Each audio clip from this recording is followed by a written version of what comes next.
Good morning, everyone. This is Bill Keegan, Town Manager in Foxboro, with the latest COVID-19 update for today, April 23rd. Wanted to just advise everyone that today we're continuing to be in the surge period, and it looks like our numbers have spiked a little bit since yesterday. We currently have a total of 64 cases since the beginning. That's up about 7 cases since yesterday. We currently have a total number of the recovered of 33, and right now the current active cases we're following is 27. There are 2 hospitalizations currently going on and 1 death. There are a total of 339 people have tested negative for the COVID-19 virus. There are 3 people that we've lost in terms of follow-up that we can't seem to track at this point in time. So again, total of 64 cases that have happened here in Foxboro. That information is now available on Channel 5, actually on the state website as well. You can get it by town, and we've actually confirmed that these numbers are actually consistent, so there's no differentiation between the two. Again, 33 have recovered. A total of 27 are current active cases that we are following here in Foxboro. You won't get the active cases information online, but it will be provided to you here in Foxboro through this update. All right, so let's take a look at what's going on at the state level. And so on the statewide level, we are looking at 4,212 cases in Norfolk County at the present time. We now see that Middlesex County is up to 10,094 cases. Boston and Suffolk County is up to 9,060 cases. Worcester County is at 33,456 cases. Essex County is at 5,783 cases. And it looks like now down in Plymouth County, those numbers are up to 3,253. So those numbers are starting to spike as well. So we are seeing obviously a spike in the numbers based upon what's happening. We're doing actually a lot more testing as well. Total of 180,462 cases have been tested in Massachusetts. So that's actually good information to try to determine where the impact is coming from. Total of, again, 4,212 cases in Norfolk County. The total number of deaths is 312 associated with the COVID-19 virus. And right now there are 18,100 COVID-suitable beds available. 3,890 patients are actually occupying those beds at this point. An additional 1,078 patients are in the COVID ICU status.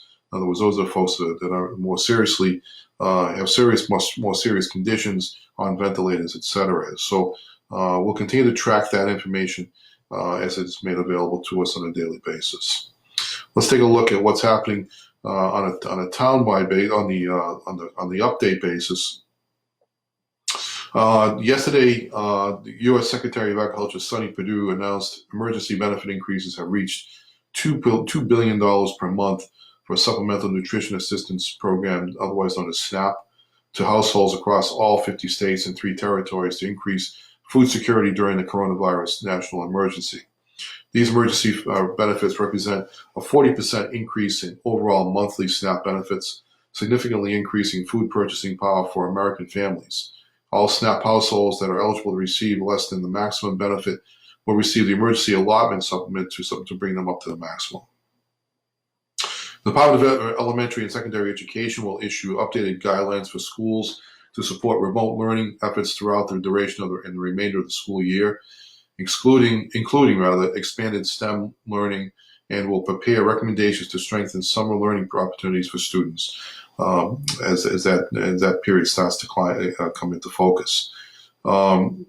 Just again, a reminder that the school year has been canceled for the remainder of this year, though the remote learning is still going on throughout many of the school systems throughout the Commonwealth.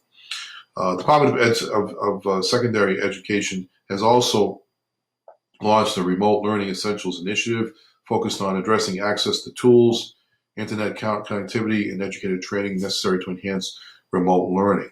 The department is conducting a survey of school districts to identify barriers that inhibit effective remote learning. An advisory group of administrators, educators, parents, students, and business leaders will engage external partners to mobilize resources for schools. And that department will also solicit input from national and local education vendors regarding the potential to create a statewide online education platform for districts to opt into and customize. The Massachusetts Division of Banks has joined a multi-state initiative to secure payment relief options for Massachusetts student loan program borrowers and to issue a consumer advisory with support information and resources for private student loan borrowers. The Division of Banks has also secured relief options with 15 private student loan services to expand on the protections the federal government granted to federal student loan borrowers. These new options stand to benefit over 182,000 Massachusetts borrowers with privately held student loans. This response builds on the Federal CARES Act and includes the suspension of monthly payments, interest, and involuntary collection activity until September 30th, 2020, as well as the recently announced Massachusetts Department of Higher Education's deferment of payments and its no-interest loan program until August 1st, 2020. Under this initiative, borrowers with commercially owned federal family education program loans or privately held student loans who are struggling to make their payments due to the COVID-19 pandemic will be eligible for expanded relief. Relief options include providing a minimum of 90 days of forbearance, waiving of late payment fees, ensuring that no borrower is subject to negative credit reporting, ceasing debt collection lawsuits for 90 days, working with borrowers to enroll them in other borrower assistance programs such as income-based repayment. Additional information and resources, including a full list of participating private student loan services, are included in the division's consumer advisory. On Wednesday, the state launched a food security task force in response to the growing need for food resources during the COVID-19 pandemic. And Secretary Sutters announced on Wednesday a new pandemic program to provide direct financial assistance for families to purchase food. The PEBT program will provide $28.50 per week per child. This program will include those families not previously known to the Department of Transitional Assistance. So that is the major updates that we have. Just briefly on the MRC update, there are 42,944 cases confirmed positive cases of COVID-19 in the Commonwealth, that's as of 4 o'clock yesterday afternoon, with 1,745 new cases and 2,182 deaths as of 4 p.m. Department of Public Health has updated its daily reporting dashboard to include the more detailed information of hospitalizations, demographic data, and county-by-county breakdowns. The State Public Health Laboratory and private testing facilities have now conducted over 180,000 tests for COVID-19. Over 5,000 tests were conducted in the last 24 hours. So that's the latest data information we have. In Foxboro, some of the more specific things that we're working on. The reason I was late this morning was because I was having an extended discussion with the chairman of the Board of Selectmen, the Director of Finance, Assistant Town Manager, and members of the staff, and preparing for next week's Board of Selectmen's meeting on Tuesday night, where we'll update everybody on the budget status for fiscal year 2021. Currently, there's a lot of questions, a lot of speculation going on. The reality is that nobody really knows what's going to happen and how it's going to be impacted over the course of the next several months. The reason we don't know is because we are all in a position where so I apologize for that. Right now is because we don't really know what's going to happen. I'm in a position now where we're going to we're taking a look at trimming the budget for next year further from what was originally proposed. I've already taken steps to do that, so we're going to look at that.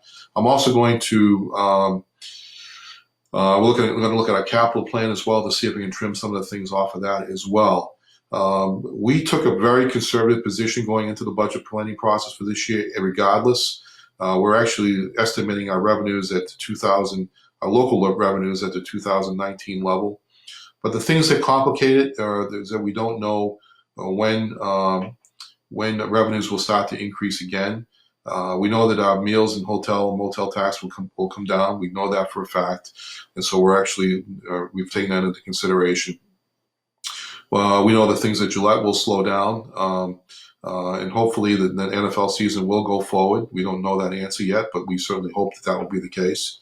We know that a couple concerts have been canceled for this year, and we also know that that we have a situation where there may be one more concert at the end of the summer in August, late August, and we're certainly, and no answer's been given on that yet. So we certainly want to make sure that we're going to have to track this very closely, and we'll keep you advised as well as we can. There'll be a meeting of the Board of Selectmen next Tuesday night to talk about this, and also the advisory committee has been started televising their meetings as of Wednesday nights as well. We'll be updating the advisory committee on that situation as well. Town meeting is scheduled to go forward on June 15th at this point in time, and so we'll continue to keep that target as an area for which we can actually do the actual meeting itself and do get the town's business done. There are only 12 articles on the warrant for consideration at this time. It's probably one of the smaller warrants we've had. We've obviously decided to push some things off, given the circumstances, so that we can try and limit the amount of discussion that occurs at the meeting and try and get the town's business done, so we can at least have a fiscal year budget in place for next year. So the spending is down rather considerably. So I want everybody to be aware of that. So the town's budget is up. Town spending is up about 1%, a little over 1% for this next year. So we're looking at that as a good step in the right direction towards looking at how we're going to handle finances overall. So we're going to be talking to the advisory committee and the selectmen, and we'll continue to keep everybody advised as to what we know. But there's a lot of speculation, and none of us truly really know. I've got another meeting at 11 o'clock this morning with the deputy director of the Department of Revenue on